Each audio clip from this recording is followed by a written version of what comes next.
Mohon perhatian, tekan tombol subscribe. Terima kasih atas perhatiannya. Kan sesungguhnya bukan sesuatu yang diputuskan oleh saya, karena bukan pribadi bisa mencalonkan. Ini bukan soal mendaftar. Saya sekarang sedang memikirkan apa area kontribusi yang bisa saya lakukan. Pilkada besok juga itu berlangsung dengan jujur, adil, bebas intervensi. Saya terima kasih sekali pada teman-teman di PDIP yang mendapatkan amanah konstitusi dari sebuah proses pilpres itu berada di dalam kabinet. Yang tidak mendapatkan amanah berada di luar kabinet. Itu pakem itu saya katakan dari dulu.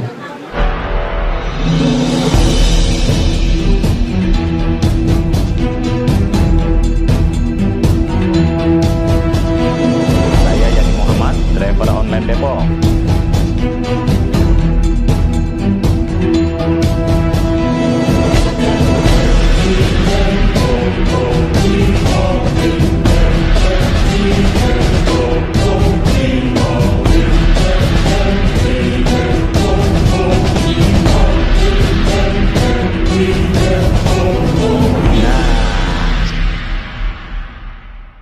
Sebenarnya hari ini adalah hari di mana kami sekeluarga mensyukuri atas perjalanan hidup selama ini dan mensyukuri perjuangan ibu.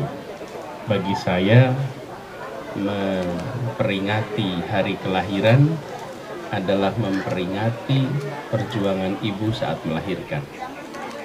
Yang ingat tentang hari kelahiran adalah ibu kita. Yang dilahirkan itu tidak ingat atas peristiwanya. Karenanya setiap hari perayaan ulang tahun, maka saya menggunakan ini kesempatan untuk mendoakan ibu. Semoga ibu sehat, panjang umur, karena beliaulah yang membawa kita ke dalam perjalanan hidup ini. Kami sendiri mensyukuri perjalanan hidup selama ini, dan hari ini kami dapat kejutan karena mulai kemarin beredar undangan hadir, walaupun saya sendiri kaget terimanya. Jadi akhirnya begitu banyak hadir, saya sampaikan rasa terima kasih. Datang dari banyak tempat, ada yang dari Banten, ada yang dari Medan, ada yang dari Purwakarta, ada yang dari Bandung, mengkhususkan untuk menyampaikan doa, ucapan selamat. Kami mengapresiasi dan kita sambut dengan kehangatan walaupun serba sederhana. Itu sih kegiatan siang ini. Sore nanti yang memang sudah kami rencanakan adalah kegiatan dengan warga sekitar. Jadi memang sudah rencanakan habis asar ini ada pengajian dengan anak-anak yatim, yang itu memang sudah direncanakan, yang biasa juga kami selenggarakan di sini. Nah, nanti habis asar ini dengan mereka, itu saja. Lalu malam ibu doa. Pak Anies, ada pesan khusus nggak dari Ibu di ulang tahun ke-55 ini Pak Anies? Ya, ibu sih selalu pesannya sama dari dulu, bahwa yang dipunyai adalah nama baik, karena itu jaga nama itu baik-baik. Itu selalu pesan ibu. Dan hari ini ibu belum beri pesan, nanti pesannya nanti malam, karena nanti malam habis maghrib akan ada kumpul keluarga, potong tumpeng. Ya.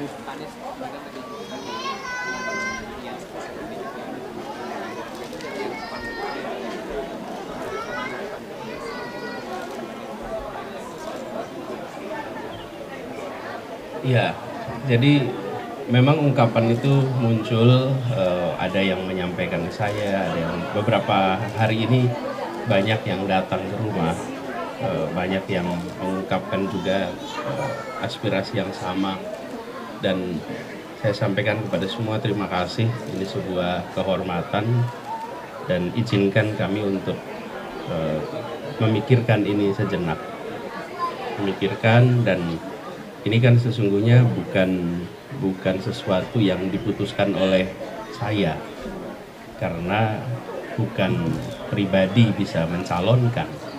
Yang bisa mencalonkan adalah partai, yang bisa mencalonkan adalah warga. Nah, saya akan dengar terima kasih atas kehormatan itu, kepercayaan itu, sambil kita lihat seperti apa perkembangannya nanti.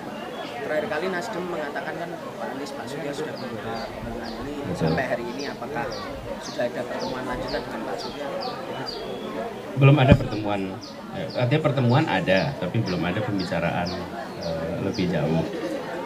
Memang sudah diungkapkan, makanya kita lihat kan untuk itu diperlukan beberapa ya, tidak bisa hanya satu. Jadi kita tunggu, toh masih pendaftaran kapan? Agustus. Sekarang bulan Mei. Pendaftaran Agustus, sekarang bulan Mei. Jadi masih ada waktu, bukan? Oh, saya tidak berencana daftaran.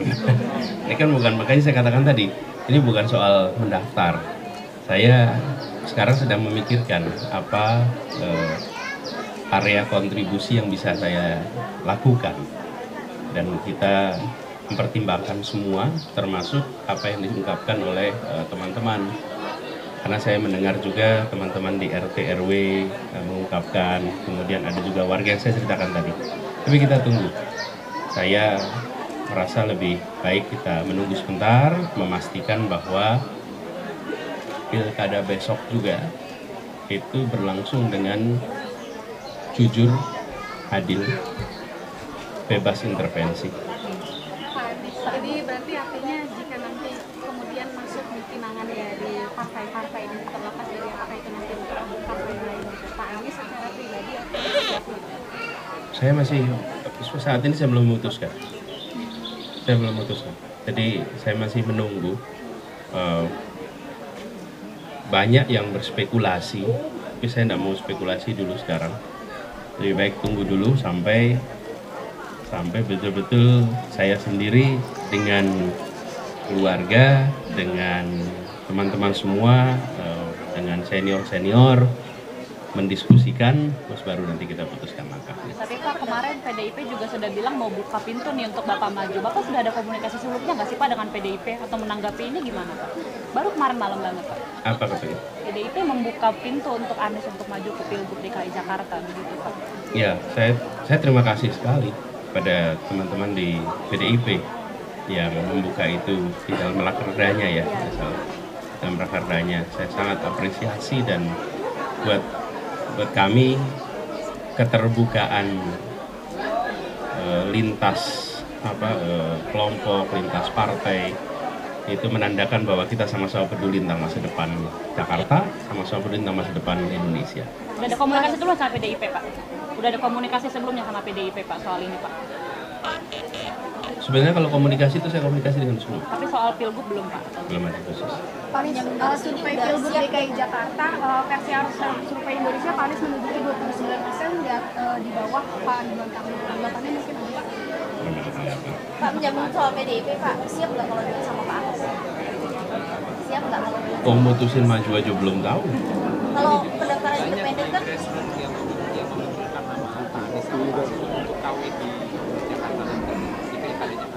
Untuk apa? Belum. Menurut saya itu fase kedua. Fase pertama itu apakah ini adalah opsi yang akan diambil, itu pertama. Kalau iya, maka bersama dengan siapa koalisinya dan lain-lain. Itu fase kedua. Sekarang kita lagi memikirkan dulu nih. Fase pertama mungkin bisa diperjelas Pak. Fase pertama dulu Mbak, karena kayak di Nasdem misalnya semuanya sudah menyampaikan keluarganya sudah melamar Pak Anies dan tinggal menunggu jawabannya. Ya, makanya itu beri waktu untuk bicara dengan semua. Proses pilkada ini kan tidak sederhana ya, bukan soal pendaftarannya. Yang harus dipikirkan juga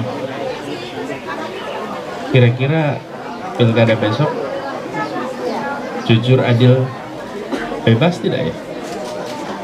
Pendaftaran independen kan besok sampai tanggal 12 Mei. Berarti kalau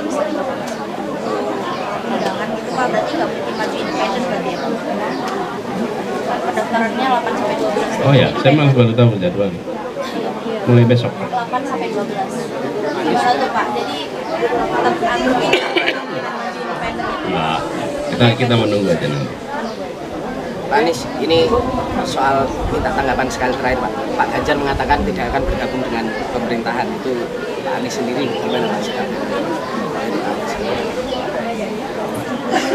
Saya kan sudah sampaikan bahwa saya tidak akan mendahului soal bergabung dan tidak, karena dari mana kita tahu, tapi bahwa saya ini bukan berada di dalam partai politik. Kalau Pak Ganjar kan memang berada di partai politik, nanti garis partainya apa? Kalau saya warga negara, dan saya selalu mengatakan saya tetap berada di dalam jalur perubahan. Karena kalau bilang saya mau ikut, diundang aja tidak, mau bilang tidak, diundang aja belum, jawabnya apa? Gitu. Betul nggak? Siapa yang mau ngajak? Jadi kalau saya bilang saya nggak mau ikut, memang diajak. Terus saya bilang nggak mau ikut, memang kapan ngajaknya? Enggak kan? Nah, jadi saya katakan, tapi pakemnya nih, yang mendapatkan amanah konstitusi dari sebuah proses pilpres itu berada di dalam kabinet. Yang tidak mendapatkan amanah berada di luar kabinet. Itu pakem itu saya katakan dari dulu. Jadi saya merasa pakem itu baiknya dihormati, dan saya berencana menghormati pakem itu. Pak, ada rencana nggak sih Pak untuk bertemu dengan Pak Prabowo, mungkin ngobrolin soal kebangsaan yang sempat di Pak Anies bilang gitu? Pokoknya sekarang sih saya konsentrasi untuk menata langkah-langkah ke depan. Itu aja. Pak, Cukup ya? tanggapan Pak Anies soal orang toksik jangan dibawa ke pemerintahan Prabowo Gibran gimana Pak? Nggak perlu ditanggapi. Nggak perlu ditanggapi Pak? Ya, Kenapa saya rasa begini ya. Pikiran boleh berbeda, gagasan boleh berbeda, tapi satu hal, hormati perbedaan itu. Ya, hormati. Jadi saya cenderung menghindari diksi-diksi yang memberikan label merendahkan atas perbedaan pandangan. Karena ketika kita memiliki pandangan yang berbeda, bukan berarti yang berbeda itu lebih buruk. Apalagi yang berbeda itu dianggap meracuni. Belum tentu. Justru disitulah penghargaan pada prinsip demokrasi. Dan itu yang kami khawatirkan, makin hari pelan-pelan makin luntur. Bila Anda sepaham dengan saya, maka Anda benar dan Anda sehat. Tapi bila Anda tidak sepaham dengan saya, maka Anda adalah tidak benar, Anda tidak sehat. Ini cara pandang yang bisa mengganggu demokrasi. Jadi saya cenderung untuk jangan menggunakan istilah-istilah yang bisa merusak perbedaan. Ini sehat kok. Apa sih sehat itu? Ketika ada sebuah rencana dapat kritik, itu sehat sekali. Sehingga apa? Sehingga yang punya rencana itu harus memberikan penjelasan lebih dalam, argumen lebih luas. Itu baik untuk seluruh masyarakat, termasuk bagi yang merencanakan kebijakan. Cuman kadang-kadang yang berada di dalam pengambilan kebijakan itu belum tentu punya kesabaran untuk mau menjelaskan dengan lengkap. Ya. Pak, mau minta tanggapan dari Bapak mengenai rencana Pak Prabowo yang akan menambah 4 jumlah menteri yang tadi 36 jadi 40 kementerian. Apakah itu salah satu bentuk untuk cara untuk mengatasi koalisi yang mulai bertambah ke arah pemerintahan itu Pak?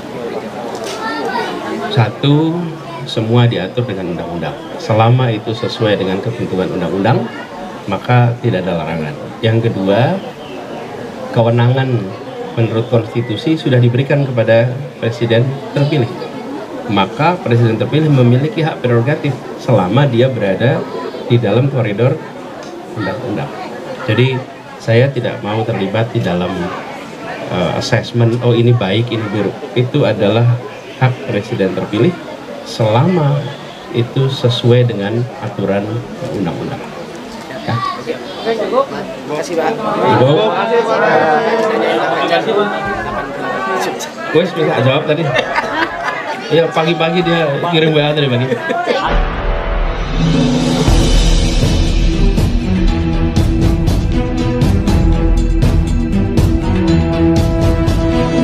Saya Yani Muhammad, driver online Depok.